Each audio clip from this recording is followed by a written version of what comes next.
నీ యొక్క అహంకారం ఎందుకు పడుతుంది? నీకంటే అందరికంటే భగవంతుడు గొప్పవాడు. అందుకోసం ఒకడొకరు చక్కగా నిలబడతారు.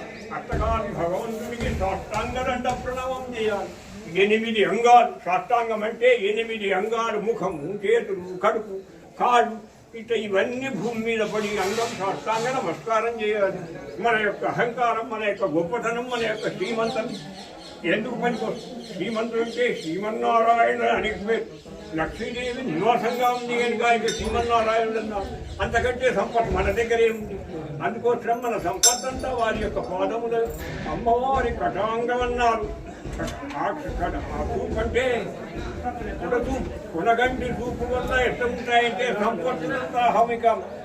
ఎరువు నిండా నిండితే అలను ఒకదానిపోతే ఎట్లా వస్తాయో ఆ సంపత్ అంతా నేను ముందు ఎక్కడ చూపబడుతుంది అమ్మవారిని అని అట్లా ఉన్నారు. అట్లా ఉంది. అట్లా అంటే భగవంతుడి యొక్క దగ్గర మన యొక్క అహంకారం కానీ ఇక్కడ నీవు రావచ్చు, నేను రావచ్చు, అందరు రావచ్చు.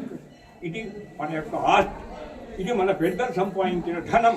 నీవు సంపాదించిన ధనం కాదు, ఇది పెద్దలు సంపాదించిన. ఇటు శత్రువు రావచ్చు, మిత్రుడు రావచ్చు, చిన్నవాడు రావచ్చు, పెద్దవాడు రావచ్చు.